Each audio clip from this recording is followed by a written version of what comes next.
That first question I'll ask a family is, hey, what's Johnny good at? Instead of saying, oh, can you answer all that, and they'll be like, oh, okay, how can I help you? Like, how can I help your kid?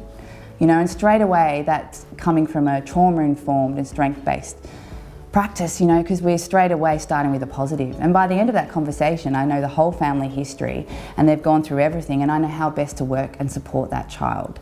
To empower young people, you have to go that step further. If something goes wrong on program, we're there the next day in the school, running a meeting with the school, talking with the family, talking with the child. We really let them have a voice. We don't ever say, hey, don't come on program. We say, hey, let's talk about this. What's going on for you? And then we might set up some casework and some extra support.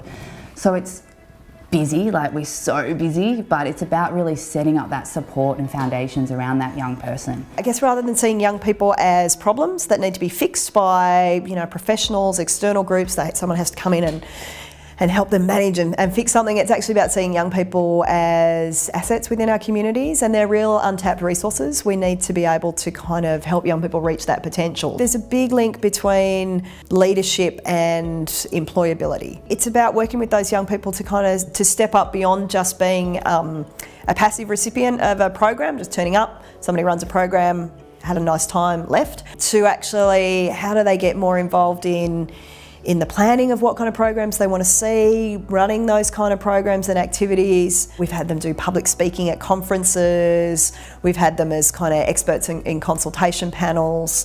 Just gives you that communication skills as well, and being able to look at things from every perspective instead of one-sided. It's a shift in mindset more than anything. It's about stepping away from those kind of tried and true sort of traditional programs that happen a lot in mental health services. The ones that have worked best are actually the ones where I don't have any skill in that area. So I've had some really awesome experiences around things like arts-based projects and music-based projects, because I have none of those skills. So I'm looking at young people going, I can't do this, you're gonna have to do this, you're gonna have to figure this stuff out, how are we gonna do it? And I think that's always been a huge learning for me, is about, the things I can't do are the things that they instantly step up and do really, really well. You run that, you talk to those people about those, those things to do with mental health or substance use, or whatever the topic is, that's their lived experience, that's what they're the expert in. It's about me having to step back as a professional and not kind of put my 2 cents worth in every 5 seconds.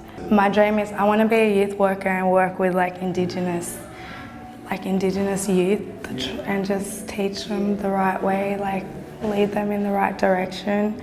And not even that, just work with Aboriginal people for the rest of my life. One positive connection with an adult can change the trajectory of your life. Who knows, we do different programs every day, but the thing is that there might be one thing one of us says or one of the leaders says at one time that might, give that kid hope and make them feel empowered, to do whatever they want to do.